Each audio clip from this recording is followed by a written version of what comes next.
घर का बंटवारा। अरे विनोद, तूने हलवाई को सारा सामान तो दे दिया है ना? अक्षय की शादी में कोई कमी नहीं रहनी चाहिए। आखिर सबसे छोटा भाई है तुम सबका।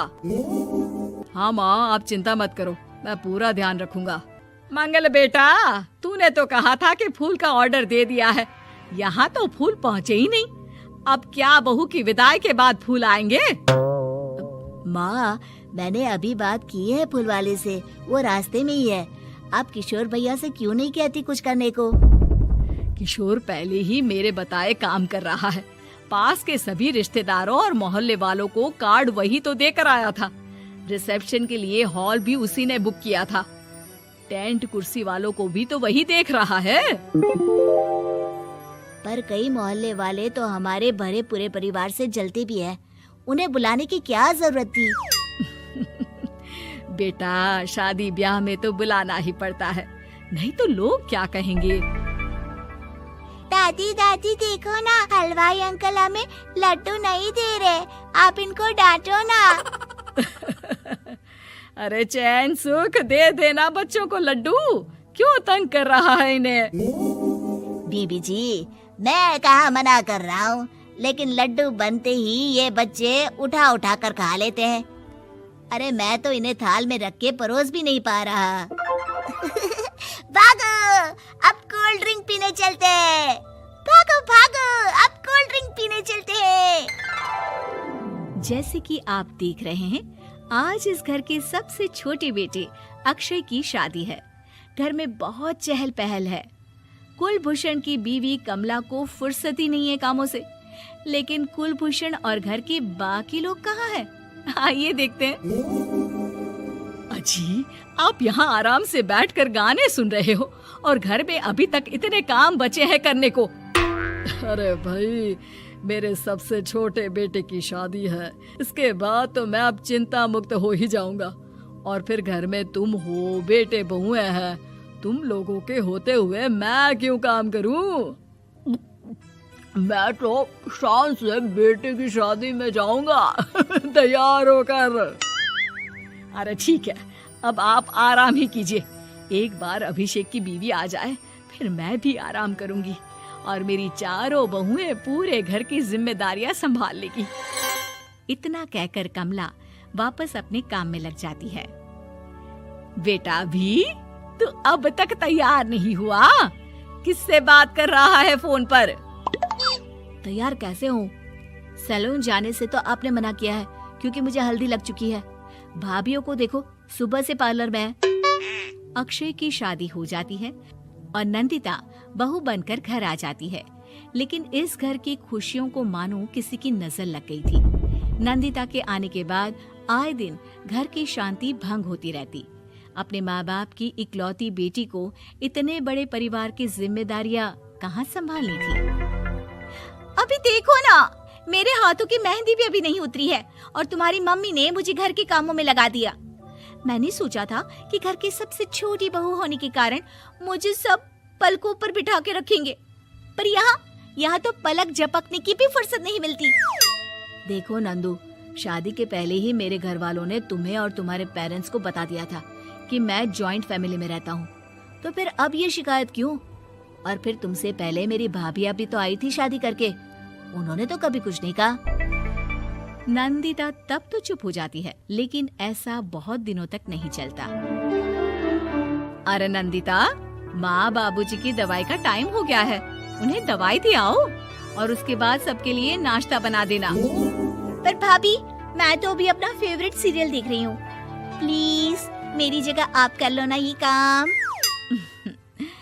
ठीक है, मैं तेरी जगह माँ बाबूजी को दवाई दे आती हूँ और नाश्ता बना लेती हूँ।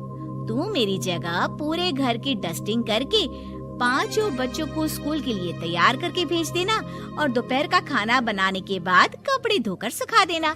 उसके बाद हम दोनों मिलकर बाजार जाकर सब्जी ले आएंगे, फिर डिनर की तैयारी कर लेंगे और उसके बाद बस भाभी, मैं माँ बाबूजी को दवाई देकर सबके लिए नाश्ता बना देती हूँ। हे भगवान, ये कहाँ लाकर फंसा दिया मुझे।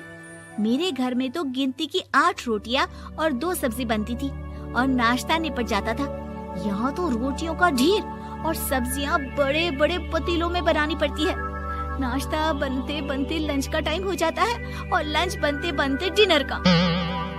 अभी मुझ में तुम्हारे पूरे परिवार का नखरा उठाने की और ताकत नहीं बची। मैं ऐसे नहीं रह सकती। अरे तो क्या चाहती हो तुम? मुझे अलग रहना है बस। तो ठीक है, हम कल ही शिफ्ट हो जाएंगे किराए के घर में। इतना बड़ा घर होते हुए हम किराए पे क्यों रहेंगे? ना जी ना, घर में ही दीवार खड़ी करो अपने हिस्से के आगे। घर के साथ साथ घर की खुशियों में भी दीवार खींच जाती है। ऐसे ही कई महीने बीत जाते हैं और नंदिता माँ बन जाती है। बच्चे के आने से अभिषेक के कंधों पर खर्चों का बोझ आ पड़ता है। अभिषेक का बोझ कम करने के लिए नंदिता भी पार्ट टाइम जॉब कर लेती है, लेकिन इससे उसके सर पर नौकरी, घर और बच्चे की जिम्मेदारी बढ़ जाती है। नंदिता, ये क्या है? तुमने घर भी ठीक से साफ नहीं किया, ना ही मेरे कपड़े धुले हैं। चिंटू के बाल भी कटवाने जाना था, देखो उसके बाल कितने बढ़ गए हैं। अरे करती क्या हो पूरा दिन तुम? मैं करती क्या हूँ?